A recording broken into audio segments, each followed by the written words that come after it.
Hello dear friend, this is Ashish Charles. Today we are going to discuss BSc second year sample paper 2022 physical chemistry part 2। हमारी ये second video है section B के लिए। हमने first video में जो discuss किया था वो फर्स्ट पार्ट में सेक्शन ए के 1 मार्क्स वाले क्वेश्चन किए थे।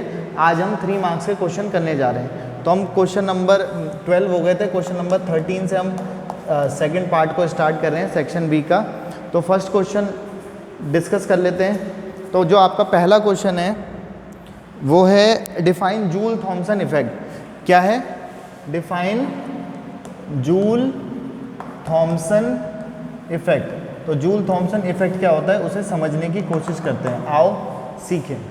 तो हमने ये कहा था कि आपके पास एक एडियाबैटिक सिस्टम होता है। एडियाबैटिक का मतलब क्या होता है? जिसमें हीट का ट्रांसफरेंस नहीं होता। हीट के प्रति ये क्या होता है? हीट ना तो आ सकती है अंदर, ना हीट बाहर जा सकती है। तो ये आपका एक एडियाबैटिक सिस्टम है जिसमें 2 टाइप के चैम्बर लगे हुए हैं, चैम्बर 1 और आपका चैम्बर नंबर 2। और बीच में जो है चैम्बर 1 और चैम्बर 2 के बीच में एक पोरस प्लग लगी होती है। तो जब आप किसी गैस को, यहाँ पर पिस्टन लगे होंगे टाइट ढीला करने के लिए, और आप यहाँ से प्रेशर लगा रहे हो, तो किसी गैस को हाई प्रेशर से लो प्रेशर पर आप ट्रांसफ़र करवाते हो। इस चैम्बर 1 में कोई गैस है और इस यहाँ से यहाँ भी आप गैस ही को ट्रांसफ़र करवा रहे हो हाई प्रेशर दे करके। तो किसी गैस को हाई प्रेशर से लो प्रेशर की तरफ आप पोरस प्लग से ट्रांसफ़र करवाते हो एडियाबैटिक प्रोसेस के साथ साथ। तो जो आप इसने जूल और थॉमसन ने ये ऑब्जर्व किया कि टेम्परेचर कम हो जाता है। टेम्परेचर क्या हो जाता है? इसने यहाँ पर एक थर्मामीटर लगा रखा होगा ट्रांसफ़र करने से पहले, और थर्मामीटर बाद में भी लगाया होगा जब गैस उधर ट्रांसफ़र हो जाएगी पोरस प्लग के थ्रू। तो उसने कहा टेम्परेचर कम हो जाता है। तो इसी सिस्टम को या इस प्रोसेस को कहते हैं जूल और थॉमसन का इफेक्ट। जूल और थॉमसन ने देखा जब किसी गैस को हाई प्रेशर से लो प्रेशर की तरफ पोरस प्लग से ट्रांसफ़र किया जाता है तो गैस का टेम्परेचर कम हो जाता है। इस डिक्रीमेंट को क्या कहते हैं? जूल थॉमसन इफेक्ट कहते हैं। तो क्या क्या चेंज हो रहा था उसे समझने की कोशिश करते हैं। टेम्परेचर में कमी आ रही थी प्रेशर में चेंज के साथ साथ। जब आप प्रेशर में चेंज कर रहे हो और टेम्परेचर में क्या आ रही थी? चेंज आ रहा था। जनरली क्या हो रहा था? टेम्परेचर कम हो जा रहा था। तब जब आपके पास कांस्टेंट क्या चीज़ थी? कांस्टेंट हाँ, तो इसी को कहते हैं जूल थॉमसन इफेक्ट। इसमें एंथैल्पी कांस्टेंट रहती है। क्या कांस्टेंट रहती है? एंथैल्पी कांस्टेंट रहती है। तो प्रेशर में चेंज करने पर टेम्परेचर में जो चेंज आता है उसे जूल थॉमसन कोफिशिएंट कहते हैं, क्योंकि ये पूरा जूल थॉमसन इफेक्ट को समझा रहा है ये डेफिनेशन। इस पूरी प्रोसेस के दौरान आपकी एंथैल्पी क्या रहती है? कांस्टेंट रहती है। एक्चुअली इसको अभी हम यहाँ पे फर्स्ट लॉ ऑफ थर्मोडायनेमिक, इसका नेक्स्ट क्वेश्चन वो भी है तो मैं उसे भी समझा देता हूँ, और जूल थॉमसन इफेक्ट में भी मेंशन कर देते हैं कि joule first law of thermodynamics क्या होता है। तो फर्स्ट लॉ ऑफ थर्मोडायनेमिक्स के अकॉर्डिंग तो हम बात कर रहे थे थर्मोडायनेमिक के फर्स्ट लॉ पे, उसे समझते हैं सबसे पहले। एक्चुअली क्या है कि डेफिनेशन ये है, नेक्स्ट क्वेश्चन भी यही है, वो हम यहीं पे कवर करा लेंगे और साथ साथ इसको भी ढंग से समझ लेंगे। Heat neither be created nor be destroyed but it can convert one form to another. ऊष्मा को ना तो बनाया जा सकता है ना ख़त्म किया जा सकता है, बस एक रूप से दूसरे रूप में बदला जा सकता है। जैसे हमें एनर्जी कहाँ से मिलती है? खाना खा के, कार्बोहाइड्रेट से, पेड़ पौधे से। पेड़ पौधों को एनर्जी कहाँ से मिलती है? सनलाइट से, क्योंकि सनलाइट आ रही है, वो एनर्जी कार्बोहाइड्रेट बन करके उस प्लांट्स में फोटोसिंथेसिस के दौरान बन रही है। फिर आप प्लांट्स खा रहे हो, आप अपनी एनर्जी बॉडी बना रहे हो। तो एनर्जी का एक रूप से दूसरे रूप में ट्रांसफ़र क्या होता रहता है? चलता रहता है। आपने एनर्जी मतलब पेड़ पौधे खा करके, अपना खाना पीना खा करके, अपनी डाइट ले करके अपनी एनर्जी बनाई, और आपने उसे कहाँ खर्च किया वो आपका दिल जाने कि आप कहाँ उसे वेस्ट करते हो। तो एक रूप से दूसरे रूप में एनर्जी का क्या होता रहता है? ट्रांसफ़र होता रहता है। इसको फर्स्ट लॉ ऑफ थर्मोडायनेमिक को मैथमेटिकली बोलूँ तो माना किसी सिस्टम को अगर हम हीट देते हैं तो उसके अंदर की जो ऊर्जा है, एनर्जी है, उसमें चेंज आता है। चेंज इन इंटरनल एनर्जी, और बाकी एनर्जी कहाँ खर्च हो जाती है? वर्क डन में। तो इसको वैसे तो लिखना क्या चाहिए? Q equal to del E plus W। ये होता है mathematical representation for first law of thermodynamics. लेकिन due to sign convention in chemistry हम इस लॉ को इस तरीके से लिखते हैं। Del E equal to d q plus डब्ल्यू, इस फॉर्मेट में लिखा जाता है केमिस्ट्री में। फिजिक्स वाले ऐसे ही चलाते हैं, साइन कन्वेंशंस के अकॉर्डिंग ये इस तरीके से लिया जाता है। अभी हम इसको थोड़ा सा और आगे बढ़ाते हैं। हमें पता है कि हम ये first law of thermodynamic next question भी हो गया हमारा। इसके बाद मैं इसी को जूल थॉम्सन कोफिशिएंट से कोरिलेट करवा रहा हूँ। तो जूल थॉम्सन कोफिशिएंट में ये प्रोसेस क्या था, कैसा था, एडियाबैटिक। एडियाबैटिक प्रोसेस वो होती हैं जिनमें हीट कांस्टेंट रहती है। हीट कांस्टेंट रहेगी तो डी क्यू क्या हो जाएगा आपका, 0 हो जाएगा, क्योंकि Q1 Q2 माइनस करोगे तो हीट में जो चेंज आएगा वो कुछ भी नहीं आएगा, क्योंकि हीट तो कांस्टेंट थी। तो डी क्यू 0 हो जाएगा। तो यहाँ से क्या आएगा, del E plus del E is equal to W. Del E का मतलब क्या है, इंटरनल एनर्जी में चेंज, E2 माइनस E1 कह देंगे। और ये जो फॉर्मूला होता है ये होता है माइनस पी डी वी या पी डेल वी। तो E2 minus E1 is equal to minus P V2 minus V1। और आगे बढ़ाऊँ तो E2 minus E1 equal to minus P V2 minus minus का प्लस पी V1। और करके और आगे बढ़ाएं इसको तो हम इसे कैसे लिख सकते हैं, E1 वालों को एक तरफ और V2 वालों को एक तरफ। तो क्या लिख रहा हूँ मैं इसे, E2 प्लस पी V2 और नेक्स्ट ये उधर जाएगा तो क्या बन जाएगा आपका E1 प्लस का पी V1। तो E प्लस पी V इसे कहते हैं एंथैल्पी। क्या कहते हैं, एंथैल्पी का फॉर्मूला है थर्मोडायनेमिक्स से, internal energy and product of pressure and volume का जो सम होता है वो एंथैल्पी के इक्वल होता है। तो इसकी जगह हम क्या लिख सकते हैं, H2, और इसकी जगह क्या लिख सकते हैं, H1। तो एंथैल्पी क्या रहती है पूरे प्रोसेस के दौरान, सेम रहती है या कांस्टेंट रहती है। इसीलिए आपने ये कहा कि कांस्टेंट एंथैल्पी पर प्रेशर में, हाई प्रेशर से लो प्रेशर पर चेंज कर रहे थे, प्रेशर में चेंज करने पे टेम्परेचर में जो चेंज आता है उसी को जूल थॉम्सन कोफिशिएंट कहते हैं। इसी चीज़ से हम कुछ चीज़ें समझने की कोशिश करते हैं। अब एक बात बताओ, जब यहाँ पे से यहाँ जा रहा है तो हाई प्रेशर से लो प्रेशर की तरफ आप उसे ट्रांसफ़र कर रहे हो, तो आपके पास जो ये प्रेशर में आता है डेल पी, पहले प्रेशर ज़्यादा था बाद में प्रेशर कम हो गया, तो कम में से ज़्यादा घटाओगे तो डी पी कहीं में आएगा, निगेटिव में आएगा, क्योंकि ये टर्म निगेटिव है। और टेम्परेचर आप खुद ही कह रहे थे कि पहले क्या था, ज़्यादा था, बाद में क्या हो गया था, कम हो गया था। तो टेम्परेचर अगर कम हो जाएगा तो कम में से ज़्यादा को घटाओगे तो ये भी कहीं में आएगा, निगेटिव में। तो म्यू की वैल्यू कहीं में आएगी, ये निगेटिव मल्टीप्लाई होकर पॉजिटिव में आ जाएगा डिवाइड में, तो ये पॉजिटिव बन जाता है तब जब डीपी क्या हो, निगेटिव हो। और अगर आपके पास डीपी पॉजिटिव हो जाए तो, वैसे तो डीपी ने तो हमेशा ही निगेटिव रहना है, लेकिन अगर टेम्परेचर बढ़ जाए, यहाँ तो क्या हुआ था, कुछ प्रोसेस जनरली क्या हो जाता है, डिक्रीज हो जाता है, लेकिन अगर पूरी प्रोसेस के दौरान अगर टेम्परेचर बढ़ जाए तो पहले टेम्परेचर कम था बाद में ज़्यादा हो गया, ज़्यादा से कम को घटाओगे तो आंसर कहीं में आएगा, पॉजिटिव में। ये पॉजिटिव में आएगा और ये तो निगेटिव में ही था, तो पॉजिटिव निगेटिव डिवाइड में क्या रहता है, ओवरऑल निगेटिव में आएगा, कहीं में आएगा आंसर, निगेटिव में आंसर आएगा। तो म्यू डीपी तो हमेशा ही निगेटिव रहेगा। अच्छा एक चीज़ बताओ कि जब पहले वाली प्रोसेस हुई, यहाँ से यहाँ गया, टेम्परेचर कम हुआ और टेम्परेचर कम हो रहा था तो कहीं में आ रहा था निगेटिव, निगेटिव की वजह से पॉजिटिव आ रहा था म्यू। तो यहाँ पे जब यहाँ से यहाँ गया टेम्परेचर कम हो रहा था, तो ये कौन सी प्रोसेस को बताता है, तो कूलिंग की क्या कंडीशन है, म्यू क्या रहेगा कूलिंग में, पॉजिटिव में रहेगा। और जब आप कह रहे हो टेम्परेचर बढ़ जा रहा है, तो टेम्परेचर कम से ज़्यादा हुआ है, तो टेम्परेचर इंक्रीज़ किया है तो dt पॉजिटिव आया, निगेटिव ये था, आंसर निगेटिव में आया। तो जब टेम्परेचर बढ़ रहा था तो क्या हो रही थी प्रोसेस, तो हीटिंग की प्रोसेस के लिए म्यू कहीं में आता है, निगेटिव। इस बात को भी ध्यान रखना है। और कोई ऐसी सिचुएशन आ जाए जिसमें आपका टेम्परेचर क्या हो जाए, 0 हो जाए, तो जिसमें ऐसा कोई कंडीशन बन जाए कि टेम्परेचर सेम हो जाए, तो T1 और T2 माइनस T1 कितना आएगा फिर, 0। तो उस समय म्यू क्या आ जाएगा आपका, 0। तो जिस टेम्परेचर पर आपका जूल थॉम्सन कोफिशिएंट 0 हो जाता है उस टेम्परेचर को इन्वर्जन टेम्परेचर कहते हैं। क्या कहते हैं, इन्वर्जन टेम्परेचर कहते हैं। जिस टेम्परेचर पर जब बढ़ेगा टेम्परेचर तो पॉजिटिव में आएगा या निगेटिव में आएगा, ओवरऑल निगेटिव में आएगा, तो हीटिंग प्रोसेस को बताता है। जब टेम्परेचर कम हो रहा होगा तो कूलिंग प्रोसेस को बता रहा है। लेकिन अगर जिस टेम्परेचर पर आपका जूल थॉम्सन कोफिशिएंट की वैल्यू 0 हो जाएगी उस टेम्परेचर को क्या कहते हैं, इन्वर्जन टेम्परेचर कहते हैं। तो होप आपको ये जूल थॉमसन इफेक्ट समझ में आया होगा और फर्स्ट लॉ ऑफ थर्मोडायनेमिक्स समझ में आ गया होगा। तो पॉज करके स्क्रीनशॉट ले लें इसका, बाकी मैं आगे बढ़ रहा हूँ। नेक्स्ट 15 नंबर के क्वेश्चन पे आगे बढ़ जाते हैं। 14 तो हम डिफाइन कर चुके हैं अभी थोड़ी देर पहले, del U equal to Q plus W, heat neither be created nor be destroyed, अभी जस्ट डिफाइन कर लिया, तो ये भी निपट गया और जूल थॉमसन वाला भी हो गया। उसके बाद हम बात कर रहे हैं calculate work done for a reversible process. Reversible process के लिए वर्क डन निकालो।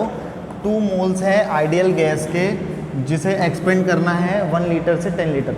जब एक्सपेंड कर रहा है तो ऑब्वियस सी बात है 1 लीटर पहले था, बाद में 10 लीटर हो गया, तो ऑब्वियस सी बात है कि वॉल्यूम क्या हुआ है, इंक्रीज हुआ है, बढ़ा है। तो इसको कैसे सॉल्व करेंगे उसे समझने की कोशिश करते हैं। तो वर्क डन के 2 फॉर्मूले होते हैं। Work done for irreversible process के लिए होता है माइनस पी डेल वी, ये होता है इरिवर्सिबल प्रोसेस के लिए वर्क डन। लेकिन हम इरिवर्सिबल के लिए नहीं निकाल रहे, हम किसके लिए निकाल रहे हैं, रिवर्सिबल प्रोसेस का वर्क डन कैलकुलेट कर रहे हैं। तो रिवर्सिबल प्रोसेस के लिए वर्क डन का फॉर्मूला होता है minus 2.303 nRT log V2 upon V1, ये फॉर्मूला होता है। ये है रिवर्सिबल प्रोसेस। कौन सी प्रोसेस के लिए पूछा था उसने, रिवर्सिबल प्रोसेस। तो रिवर्सिबल प्रोसेस के लिए वर्क डन ये है। कई बार बच्चे इसमें कंफ्यूज हो जाते हैं, तो ये इरिवर्सिबल के लिए है और ये रिवर्सिबल के लिए। आगे बढ़ जाते हैं। माइनस 2.303 एन की वैल्यू बताओ, कितने मोल्स बोला है उसने, 2। यूनिट लिखना चाहो तो मोल्स, बाकी आर की वैल्यू कितनी लिखते हैं, 8.314 जूल पर केल्विन पर मोल। अगर आप लिखना चाहो तो ये मोल था, ये जूल पर केल्विन पर मोल है। और लॉग V2 क्या लिखोगे, 10 लीटर अपॉन 1 लीटर, लीटर से लीटर कट जाएगा, 10 आएगा, लॉग 10 बन गया वो। और लॉग 10 की वैल्यू होती है 1। अच्छा, केल्विन इनवर्स से, और टेम्परेचर की वैल्यू नहीं लिखी आपने, n लिख लिया, r लिख लिया, t भी था फॉर्मूले में, आपने t की वैल्यू नहीं लिखी। t की वैल्यू कितनी दी थी, 273 केल्विन, सब मल्टीप्लाई में। और log V2 upon V1, kelvin से केल्विन इनवर्स, मोल इनवर्स से मोल कट गया, बाकी अब आपको सिर्फ इसे मल्टीप्लाई करना है। लॉग में प्रॉब्लम आती, लॉग 10 की वैल्यू हो जाएगी 1, तो अब बस आपको मल्टीप्लाई करना है। 2.303 इंटू 2 इंटू 8.314 इंटू 273, जो भी मल्टीप्लाई करोगे, आप लोगों को तो बीएससी में कैलकुलेटर भी अलाउ होता है, आराम से मल्टीप्लाई करो, जो भी आंसर आएगा वो आपका जूल में आ जाएगा। मल्टीप्लाई कर लेना, कैलकुलेशन वाला पार्ट आपके लिए होमवर्क है, तो इसे ट्राई करो। हम नेक्स्ट क्वेश्चन में आगे बढ़ रहे हैं, पॉज करके स्क्रीनशॉट ले लो। ठीक है, नेक्स्ट क्वेश्चन में हम आगे बढ़ जाते हैं। Define Maxwell relationship. Maxwell relationship किसको कहते हैं, फिर 17 और 18 क्वेश्चन पे बात करेंगे। पहले हम बात कर रहे हैं मैक्सवेल रिलेशनशिप की। ध्यान से इसे समझो, ट्रिकी वे में समझने की कोशिश करो। सत्य प्रकाश वेरी टायर्ड, और एक एरो ऐसे बनाना है और एक एरो ऐसे बनाना है। अब आपके पास 4 इक्वेशंस आएंगी यहाँ से, S से चलो P और P से T की तरफ, फिर V वाले की तरफ ऐसे, इधर से स्टार्ट इधर से स्टार्ट। तो आपने इसे बंद कर दिया सिस्टम के अंदर। तो कहानी कहाँ से शुरू हुई, डेल S से। Del S upon del P at constant temperature is equal to del V upon del T, del V upon del T at constant P। क्योंकि आपने ये यहाँ से शुरू किया था, अगर आप इसे यहाँ से ऐसे काटोगे, ये बाल्टी बंद कर दी आपने, यहाँ से काटोगे तो इधर की तरफ एरो के मुंह दिख रहे हैं, इधर की तरफ एरो के मुंह नहीं दिख रहे हैं, तो ये सिमेट्रिकल नहीं कट रहा है। तो सिमेट्रिकल नहीं कट रहा तो आगे से माइनस साइन। क्लियर। अब नेक्स्ट फिर से देखो, सत्य प्रकाश वेरी टायर्ड, फिर एरो के मुंह इधर, यहाँ से शुरू किया था। अब मैं इसे एक स्टेप आगे से स्टार्ट करने जा रहा हूँ, यहाँ से P की तरफ से और इसकी तरफ से। और ये जब आपने ऐसे बंद किया तो इसे यहाँ से काटोगे, जिधर एरो ऐसे है वैसे ही ऐसे एरो इधर की तरफ भी है, ऐसा साइन ऐसा ही है, और इधर भी सिमेट्रिकल कट रहा है। तो स्टार्ट करोगे, del S upon del V at constant T, del P upon del T, del P upon del T at constant V। क्योंकि सिमेट्रिकल कटा है तो आगे से पॉजिटिव साइन है। तो 2 इक्वेशन ये और ये अभी ध्यान देते रहो, फिर अभी और भी बनेगी। Satya Prakash very tired. आपने कहाँ कहाँ से स्टार्ट कर लिया, यहाँ से स्टार्ट कर लिया, फिर अब मैं इसको यहाँ से स्टार्ट कर रहा हूँ डेल वी वाले से। अच्छा यहाँ से भी स्टार्ट कर चुके हो, एक स्टेप आगे से डेल टी से कर रहे हैं, टी और ये ऐसे कर लेंगे। क्या होगा बताओ, del V upon del S, del V upon del S at constant pressure is equal to del T upon del P at constant, del T upon del P, del T upon del P at constant S. अब आप यहाँ से और यहाँ से काटे हो, ऐसे काटोगे तो सिमेट्रिकल कट रहा है, आगे से पॉजिटिव साइन, आगे से कैसा साइन आ जाएगा, पॉजिटिव। अब हम इसे P से स्टार्ट करेंगे, Satya Prakash very tired. P से स्टार्ट करेंगे ऐसे, T से स्टार्ट करेंगे ऐसे, और इसे यहाँ से काटेंगे तो सिमेट्रिकल नहीं कट रहा, तो क्या होगा, del P upon del S, del P upon del S at constant volume is equal to del T upon del V, del T upon del V at constant S। क्योंकि symmetrical नहीं कटा तो आगे से कौन सा साइन आ जाएगा, negative sign आ जाएगा।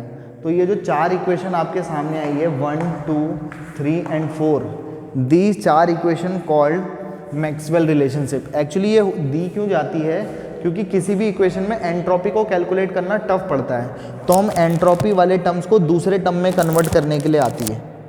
एंट्रोपी वाले टर्म्स को किसी दूसरे टर्म में, एंट्रोपी वाले टर्म्स को किसी दूसरे टर्म्स में कन्वर्ट करने के लिए ये चार इक्वेशन बनती है। और ये जो मैं ये बता रहा था सत्य प्रकाश वेरी टायर्ड, ये एक ट्रिक है जो मैजिक स्क्वायर बॉक्स भी कहते हैं, क्योंकि भाई इससे बहुत सारी इक्वेशंस प्रिपेयर कर पाते हैं, इसलिए इसे मैजिक स्क्वायर बॉक्स भी कहते हैं। पॉज करके स्क्रीनशॉट ले लें, चार आपने मैक्सवेल रिलेशनशिप प्रूफ कर दिए, बता दिए। तो हम इसे आगे बढ़ जाते हैं और नेक्स्ट क्वेश्चन में आगे बढ़ते हैं। नेक्स्ट क्वेश्चन क्या है, डिफाइन SHE, शी का मतलब आपकी गर्लफ्रेंड नहीं है, शी का मतलब स्टैंडर्ड हाइड्रोजन इलेक्ट्रोड है। स्टैंडर्ड हाइड्रोजन इलेक्ट्रोड एक हाफ सेल है, इसे कैसे डिफाइन करते हैं, आओ सीखें। इसमें प्लेटिनम की एक पत्ती लेते हैं, प्लेटिनम की एक प्लेट लेते हैं, जिससे प्लेटिनम की वायर सिस्टम से बाहर निकली होती है, और इसे ग्लास रॉड में सील करके रख देते हैं,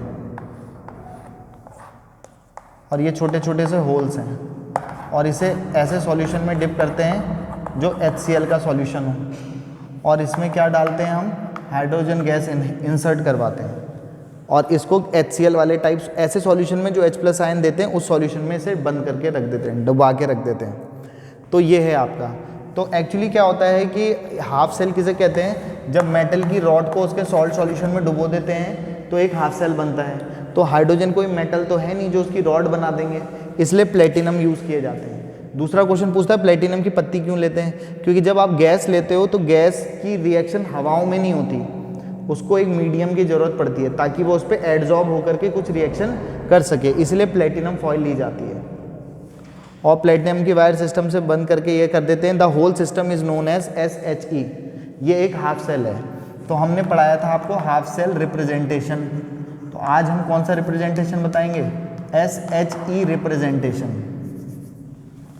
तो SHE के केस में क्या करते हैं, ये जो रॉड है या जो ये सिस्टम लिया है वो एनोड की तरह भी बिहेव कर सकता है और कैथोड की तरह। अगर एनोड की तरह बिहेव करेगा तो मेटल आगे आयंस पीछे, ये रिप्रेजेंटेशन होता था। तो यहाँ पे क्या है, हाइड्रोजन है और H+ आयन देगा HCl, तो ऐसे लिखेंगे, और पीछे से PT भी लिख देते हैं। PT मतलब प्लेटिनम वगैरह के वायर के लिए। कैथोड, अगर कैथोड की तरह बिहेव करेगी रॉड तो रिप्रेजेंटेशन कैसे लिखते हैं, आयंस आगे मेटल पीछे, इस तरीके का रिप्रेजेंटेशन। एनोड पर क्या वर्ड यूज़ कराया था, याद कराया था, loan, left side oxidation, anode negative. Anode पर होता है ऑक्सीडेशन, तो एनोड की रिएक्शन लिख रहे हैं और कैथोड की रिएक्शन इसके नीचे लिखेंगे। तो खुद से बताओ H2 से क्या बनाना है, H+। तो H2 से H+ कब बना होगा, जब इसने एक इलेक्ट्रॉन को लॉस किया होगा, loss of electron called oxidation. 2 H थे तो यहाँ पे 2 हुए होंगे, loss of electron called oxidation. अगर हमारे पास H+ है, इसने इलेक्ट्रॉन को गेन किया होगा तो क्या बनाया होगा, H, लेकिन आपको क्या बनाना है H+ से H2, तो तब बना होगा जब ये 2 रहे होंगे, gain of electron called reduction. तो ये ऑक्सीडेशन, ये रिडक्शन, तो ये half cell representation reaction standard hydrogen electrode. तो ये SHE की बात हो जाती है। तो फिलहाल पॉज करके स्क्रीनशॉट ले लें, उसके बाद नेक्स्ट कॉलरॉस लॉ पे जा रहे हैं जो काफ़ी इंपॉर्टेंट टॉपिक है। नेक्स्ट टॉपिक में आगे बढ़ रहे हैं, लास्ट क्वेश्चन रह गया 3 मार्क्स वाला, कॉलरॉस लॉ। तो कॉलरॉस लॉ क्या होता है उसे समझने की कोशिश करते हैं, आओ सीखें। तो क्या कहा कॉलरॉस अंकल ने? कॉलरॉस ने ये कहा कि आपके पास को देखो ध्यान से समझो, ये इलेक्ट्रोलिटिकल सेल का पार्ट है। एक ही बीकर में जब दोनों इलेक्ट्रोड्स पड़ी होती हैं, एनोड और कैथोड, जहाँ पर एनोड पर पॉजिटिव कैथोड पर निगेटिव होता है, तो ऐसे सेल को इलेक्ट्रोलिटिकल सेल कहते हैं। इसमें आप बाहर से इलेक्ट्रिकल एनर्जी देते हो, अंदर जो भी इलेक्ट्रोलाइट होगा वो केमिकल रिएक्शन करेगा और केमिकल एनर्जी प्रोवाइड करेगा, तो आप इलेक्ट्रिकल एनर्जी को केमिकल एनर्जी में बदलते हो। ये होता है इलेक्ट्रोलिटिकल सेल में, इलेक्ट्रिकल एनर्जी को केमिकल एनर्जी में चेंज के बारे में स्टडी किया जाता है। क्लियर हो गया है पॉइंट? जब इलेक्ट्रोलाइट्स इसके अंदर होंगे, इलेक्ट्रोलाइट वो होते हैं जो अपने आयन में टूट जाते हैं, जैसे NaCl, Na+Cl नेगेटिव, तो अपोजिट आयंस अपोजिट इलेक्ट्रोड की तरफ क्या करेंगे, मूव करेंगे और करंट पैदा करेंगे। तो कोई भी इलेक्ट्रोलाइट कंप्लीटली नहीं टूटता, लेकिन अगर मैं डाइल्यूशन बढ़ाता रहूं और इनफाइनाइट डाइल्यूशन कर दूं तो पूरी कंप्लीटली टूट जाएगा और करंट पैदा होगी।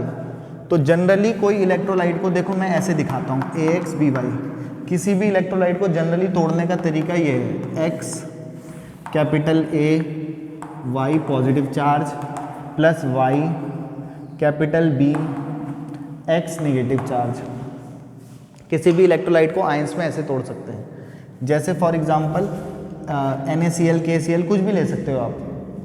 तो इनफाइनाइट डाइल्यूशन पर जो मोलर कंडक्टेंस आती है, मोलर कंडक्टेंस क्या है, जो मोल टूटे हैं वो करंट पैदा कर रहे हैं। तो किसी भी इलेक्ट्रोलाइट की इनफाइनाइट डाइल्यूशन पर मोलर कंडक्टेंस उसके कैटायन और इनफाइनाइट डाइल्यूशन पर मोलर कंडक्टेंस के एनायन, किसी भी इलेक्ट्रोलाइट का इनफाइनाइट डाइल्यूशन पर मोलर कंडक्टेंस उस इलेक्ट्रोलाइट के कैटायन और उस इलेक्ट्रोलाइट के एनायन की इनफाइनाइट डाइल्यूशन पर मोलर कंडक्टेंस के सम के इक्वल होता है। ये इसका स्टेटमेंट है, क्योंकि एक्चुअली में इलेक्ट्रोलाइट में करंट कहाँ से आ रही है, उसके कैटायन और एनायन के मोशन के कारण। कोई इलेक्ट्रोलाइट आयन में टूटा, मूव नहीं किया तो भी करंट पैदा नहीं करेगा। करंट या कंडक्टेंस तब पैदा होगी जब वो मूव भी करेंगे। तो मूव या टूटेंगे, जब इलेक्ट्रोलाइट इनफाइनाइट डाइल्यूशन पे पहुंच जाएंगे तो सब टूट जाएंगे और ज़्यादा से ज़्यादा मूवमेंट करेंगे और ज़्यादा से ज़्यादा कंडक्टेंस या करंट पैदा करेंगे। अपोजिट आयंस अपोजिट इलेक्ट्रोड की तरफ मूवमेंट करने को इलेक्ट्रोफोरेसिस भी कहते हैं। एक टॉपिक और भी हो रहा है, इलेक्ट्रोफोरेसिस भी कहते हैं। क्लियर हो पा रही है बातें? अब जब इलेक्ट्रोफोरेसिस भी हो रहा है तो मतलब कहने का ये मतलब है कि इसमें जो करंट आ रही है वो इसके और इसकी वजह से आ रही है, बस बात खत्म। इसी चीज़ को उसने एक इक्वेशन से और दिया, λm equal to λ0m minus b√c। और आगे बढ़ाएं तो λm इक्वल टू, मैं क्या इसे ऐसे लिख सकता हूँ, माइनस b√c प्लस λ0m, कुछ नहीं किया, साइन के साथ आगे पीछे लिखा है बस। तो अगर मैं इसे कंपेयर करूं तो ये मुझे y इक्वल टू mx+c जैसी दिखाई देती है। जो PCM वाले हैं वो जानते हैं, क्लास 11 में 11 चैप्टर पढ़ के आते थे स्ट्रेट लाइन का, और जो नहीं भी जानते हैं तो वो ध्यान से समझ लेंगे कि हो क्या रहा है। तो y इक्वल टू क्या चल रहा है आपके पास, mx+c। y equal to mx+c एक लाइन की इक्वेशन होती है जिसे स्लोप इंटरसेप्ट फॉर्म कहते हैं, क्योंकि स्लोप निगेटिव में है। अगर स्लोप पॉजिटिव होता तो ग्राफ ऐसे जाता है, स्लोप निगेटिव होता है तो ग्राफ ऐसे जाता है। तो आज निगेटिव है तो आज भी ऐसे ही जा रहा है।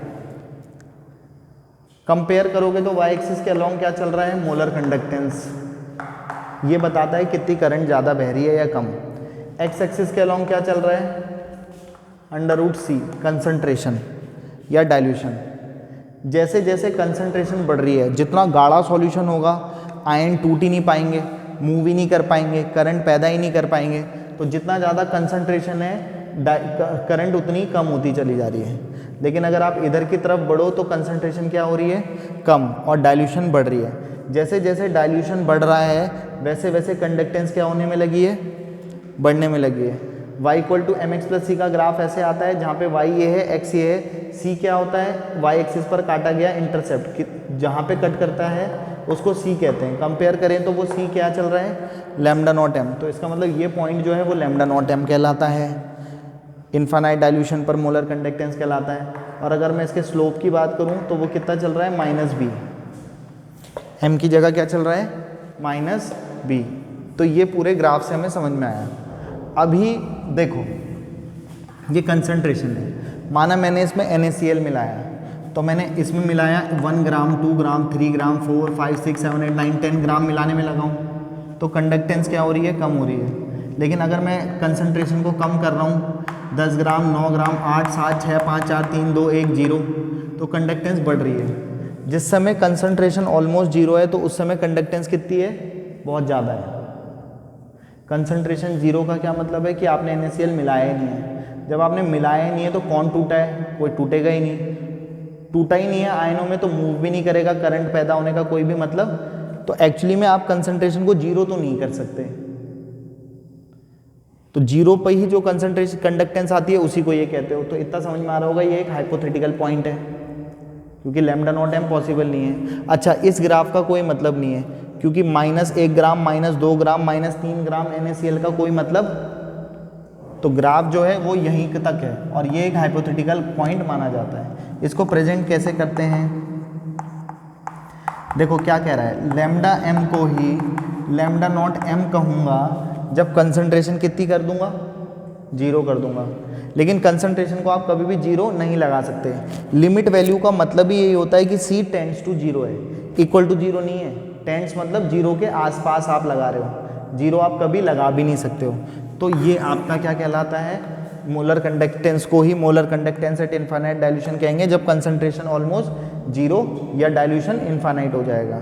तो ये आपका पूरा क्या है, कॉलरॉस लॉ है। कॉलरॉस ने ये कहा कि किसी भी इलेक्ट्रोलाइट में करंट की बहने का वजह कैटायन और एनायन है। इस पे बेस्ड न्यूमेरिकल टाइप क्वेश्चंस भी आते हैं। ये उसने दूसरा मैथमेटिकल प्रेजेंटेशन दिया जिसे y = mx + c से कंपेयर करके ये बनाया। ये स्ट्रॉन्ग इलेक्ट्रोलाइट का है। वीक इलेक्ट्रोलाइट के लिए, ये स्ट्रॉन्ग इलेक्ट्रोलाइट के लिए ग्राफ आता है। वीक इलेक्ट्रोलाइट के लिए कुछ ऐसा आता है। तो वीक इलेक्ट्रोलाइट के लिए पैरेलल लाइन आती है, पैरेलल। तो दो पैरेलल लाइन जहाँ पे काट रहा था उसे तो लैम्डा नॉट m कह रहे हैं, पर जहाँ पे ये एक दूसरे के पैरेलल चलेगा तो कहीं काटेगा ही नहीं, इनफाइनाइट पे जाके काटेगा। अगर इनफाइनाइट पे जाके काटेगा आपका तो ये आपका लैम्डा नॉट m की वैल्यू इसमें मिल ही नहीं पाएगी। ये तो कट रहा था, लैम्डा नॉट m आ जाएगा। लेकिन जब हम न्यूमेरिकल क्वेश्चन करेंगे इस हिसाब से वीक इलेक्ट्रोलाइट का लैम्डा नॉट m की वैल्यू नहीं आनी चाहिए क्योंकि कट ही नहीं रहा है। लेकिन इस फॉर्मूले से हम वीक इलेक्ट्रोलाइट का लैम्डा नॉट m भी कैलकुलेट करके बताएंगे। जब 5 नंबर के क्वेश्चन में मैंने एक क्वेश्चन वो भी डाला है तो हम वहाँ सीखेंगे। फिलहाल आपको कॉलरॉस लॉ का स्टेटमेंट समझ में आ गया होगा और 3 मार्क्स के जो क्वेश्चंस थे हम उसे कंप्लीट कर चुके हैं। 6 क्वेश्चंस डिस्कस कर चुके हैं। 6 3 जा 18 मार्क्स सेक्शन बी कवर कर चुके हैं। आपके पास 10 क्वेश्चन आएंगे, सिर्फ 6 ही करने होंगे, तो मैंने सिर्फ 6 ही डाले हैं। वैसे डालने के लिए हम 10 भी एक्सप्लेन कर सकते थे। अभी नेक्स्ट सैम्पल पेपर्स बनाएंगे तब देखेंगे। हमारा इस पेपर के लिए सेक्शन सी वाला पार्ट रह जाएगा।